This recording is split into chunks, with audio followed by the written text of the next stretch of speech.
راستی من از دورهای شوروی به این مناطق می آمدم، ولی امروز با شرافت استقلالیت این ناحیه ها را تماما یک شکوفان، تماما یک بگیم که یک نفس تازه، یک نسیم تازه مشاهده می شود. مثلا ما در این ناحیه بسیار هم زیبا منظر بلجوان قرار داریم.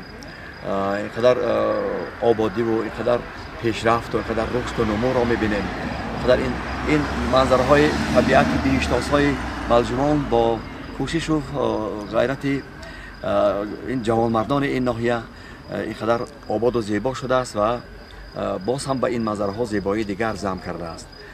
و واقعا هم نمایش ما رو امروز در کاخ فرهنگ ناحیه که با شرافت دوران استقلالیت با تشبث پیشوای معظم ملت بنیاد شده است، اینقدر خوش قبول کردن، اینقدر با محبت قبول کردن و تشبث و دستور هم رئیس ولایت و هم رئیس ناحیه برادر بسیار عزیز و گرامی ما سفرزاده بختیار غنی و همه این از یعنی جوانمردی و از فرهنگ دوستی این برادران شهادت می‌دهد و ما اطمینان داریم که روزافزون باز این ناحیه ها یک جایگاهی بهترین سیاحی خواهد شد برای جلب سیاحان خارجی که همه این گونه امکانیت ها را این ناحیه های کوهستان ما چه بلجوان، خاولین، مومن آباد،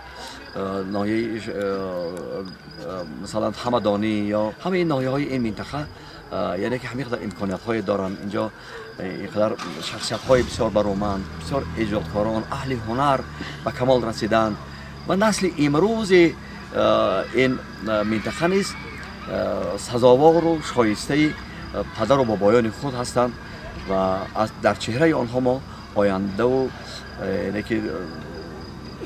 آینده نیک و درخشان وطن محبوبمان را می‌بینیم. من با کمال احترام با استفاده از فرصت تمام جوانان ناحیه بلجوان و ناحیه این منطقه های کوهلاب نازنین را شادباش میگویم با روز و با هفته جوانان همیشه کامیاب باشند، همیشه موفق باشند. همان طوری که استاد لایق میگوید بهار و کامرانی با تو زیبد، نشاط و زندگانی با تو زیبد، جوانی کن که امروز خوشی های جوانی با تو زیبد.